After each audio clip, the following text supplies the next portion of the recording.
Civil service के इम्तिहान में पंजाब भर में अव्वल आए, अच्छे खासे ब्यूरोक्रेट अफसर बन गए, फिर सब कुछ छोड़ छाड़ कर समाजी खिदमत की तरफ आ गए। ये मुश्किल फैसला कैसे कर लिया? मैंने बहुत पहले कहीं पढ़ा कि इंसान को सबसे पहले अपने आप को पहचानना है, अपने आप को समझना है कि वो उसका मिजाज क्या है, उसकी शख्सियत क्या है, उसकी सलाहियतें क्या है, वो क्या करना चाहता है और कौन सा काम है जो बेहतरीन कर सकता है। वो मुकाम जहाँ ख्वाहिश कल्बी और फ़र्ज़ मनसबी मिल जाएं, खुशबख्ती कहलाता है। तो ऐसे ही किसी मुकाम की तलाश में पहले मैं मेडिसिन में गया, फिर मेडिसिन को छोड़ा, फिर सिविल सर्विस में जो आबला पाई हुई वो बहुत कारआमद रही।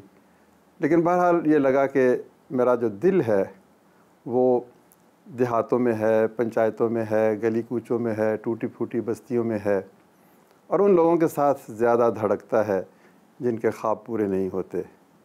तो मैंने समझा कि ज़िंदगी तो एक ही बार मिलनी है, इसे अपनी टर्म्स पे बसर करना चाहिए, वो काम करना चाहिए जो आपको खुश करे। ये जो फैसला कुन मरहला था नौकरी छोड़ने का और समाजी खिदमत को फुल टाइम अपनाने का, वो कब, कैसे और किस तरह से आया?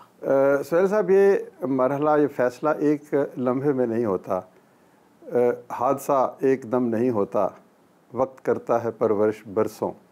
इसके पीछे बहुत से और वाक़यात होते हैं, मंज़र के पीछे पस मंज़र भी होता है। तो सिविल सर्विस ने मुझे बहुत कुछ सिखाया, सियासतदानों से कैसे मिल के काम करना है, बिज़नेस कम्युनिटी से कैसे काम करना है, आवाम के साथ उनके दुखों का कैसे मुदावा बनना है। तो उसी मेल जोल के नतीजे में मुझे लगा कि मैं जो अपना सही किरदार है वो इस आहनी फ्रेम से बाहर निकल के अदा कर सकता हूँ।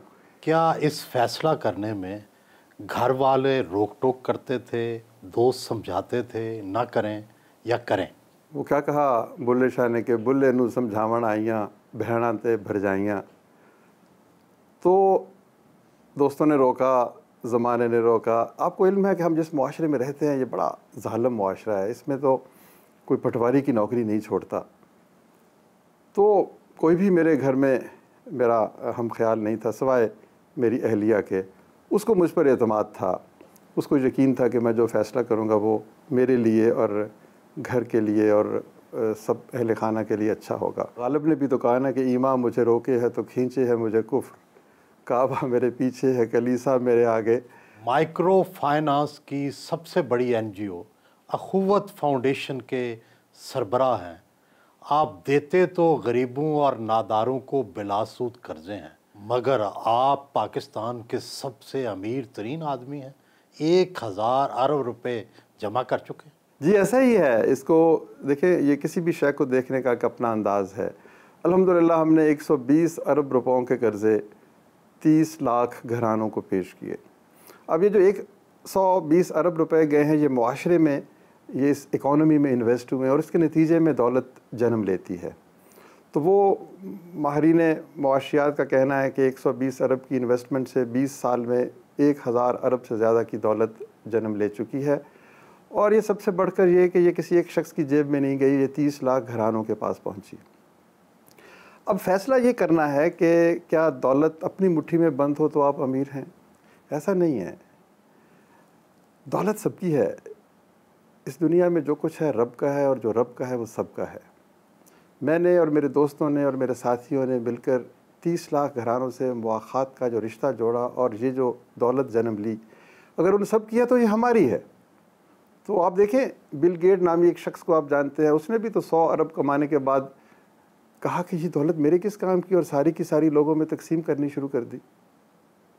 तो हमने भी अल्हम्दुलिल्लाह यही रास्ता अपनाने की कोशिश की जो अल्लाह और उसके रसूल ने बताया कि जो तुम्हारी ज़रूरत से ज़्यादा दे दो।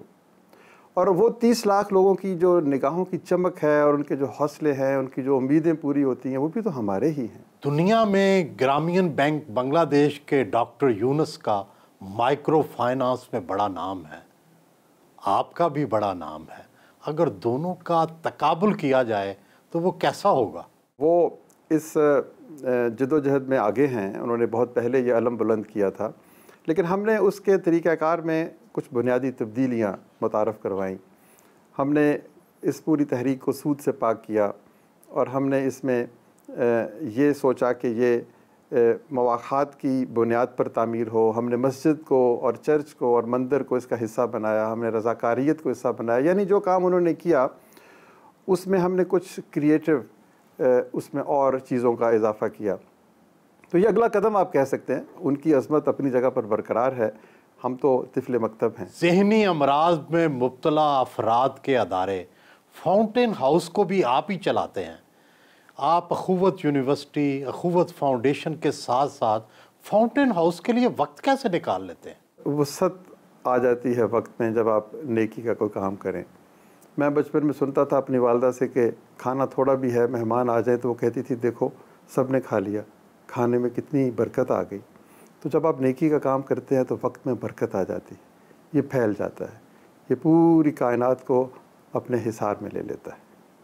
वक्त की बंदिश या वक्त की कमी ने मुझे कभी परेशान नहीं किया।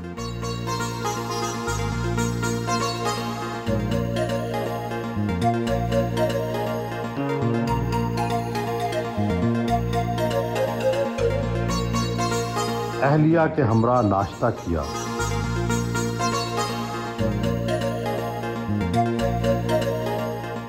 क्या आपने इनकी ज़िंदगी में ये जो तब्दीली थी इसको कैसे महसूस किया? एक अच्छा खासा बाऊ टाइप अफसर और फिर सोशल सर्विस।